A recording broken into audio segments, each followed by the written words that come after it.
Existe um conceito na engenharia de software que aparece em praticamente todos os frameworks modernos, inclusive em frameworks gigantes como Spring, Angular, React, .NET, mas, curiosamente, a maioria dos desenvolvedores começa a carreira sem nunca estudar isso de forma estruturada. Esse conceito é o Design Patterns, ou padrões de projeto. E quando você começa a entender esses padrões, algo muda completamente na forma como você escreve software. Você passa a entender, a enxergar essas estruturas e soluções recorrentes que aparecem em praticamente todos os sistemas grandes. E isso muda completamente o nível da sua engenharia de software. Sou Marco Aurélio, engenheiro de software, e se você quer evoluir em engenharia de software, arquitetura de sistemas, boas práticas de desenvolvimento, já deixa o like aqui no vídeo e se inscreve no canal. Eu estou começando uma série completa sobre Design Patterns, padrões de projeto, onde vamos explorar os padrões mais importantes utilizados na indústria. Aqui nós não vamos ficar somente na teoria. Nós vamos entender qual problema o padrão resolve e analisar exemplos de código ruim, ver a solução proposta pelo padrão e discutir como aplicar isso na prática, no dia a dia. Essa é uma das habilidades que vão diferenciar um programador razoável, comum, de um engenheiro de software ou um arquiteto. Quando alguém começa na programação, normalmente aprende primeiro a sintaxe da linguagem, estrutura de controle, orientação a objetos, que é muito importante, e o uso de bibliotecas e frameworks. Mas existe uma camada mais profunda da engenharia de software. Essa camada é justamente o design do sistema, ou seja, como organizar o código para que ele continue evoluindo ao longo dos anos. E é exatamente aqui que entram os Design Patterns, padrões de projeto. Imagine um sistema de pagamentos. Esse sistema ele precisa suportar vários tipos de pagamentos, como Pix, cartão, boleto. Uma implementação comum para isso poderia ser algo como uma sequência de condicionais verificando o tipo de pagamento. No começo isso funciona, mas conforme o sistema vai crescendo e novos métodos de pagamento precisam ser adicionados, esse tipo de solução começa a se espalhar no sistema inteiro. De repente você tem condicionais parecidos em vários pontos do código. E isso gera acoplamento, duplicação de lógica e dificulta bastante a manutenção. Esse tipo de problema aparece o tempo todo em sistemas gigantes. Agora, imagine esse cenário dentro de uma empresa real. Um sistema de pagamentos começa pequeno, mas com o tempo ele precisa integrar novos gateways, novos métodos de pagamento e novos fluxos de autorização. Sem um design adequado, o sistema vira um conjunto de condicionais gigantes espalhados pelo código.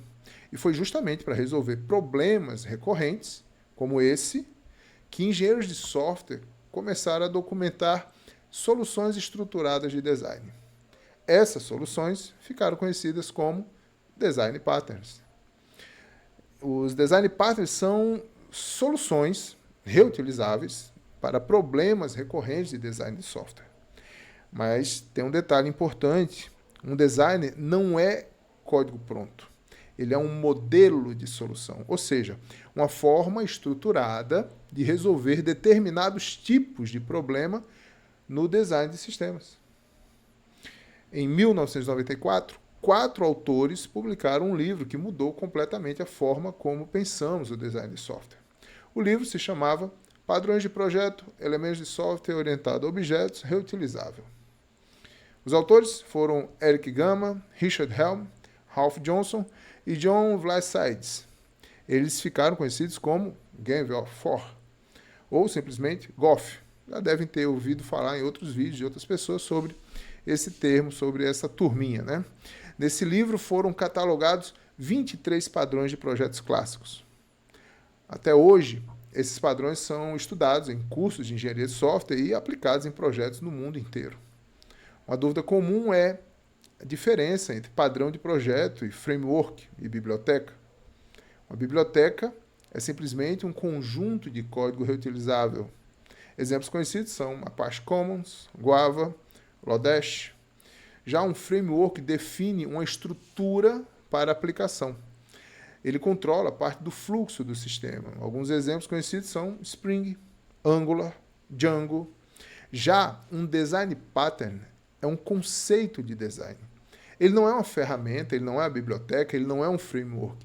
Ele é uma forma de organizar o código para resolver um problema recorrente.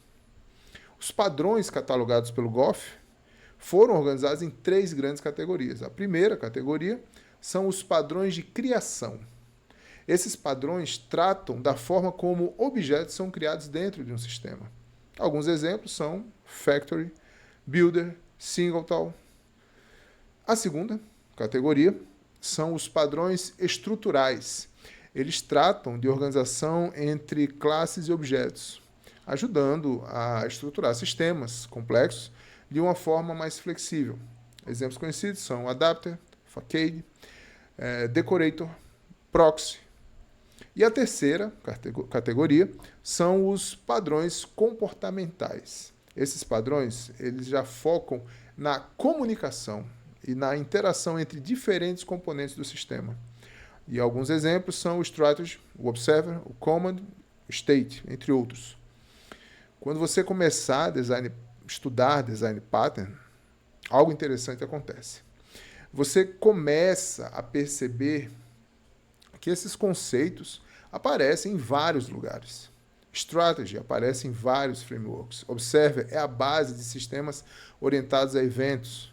Factory Method aparece frequentemente em APIs de criação de objetos.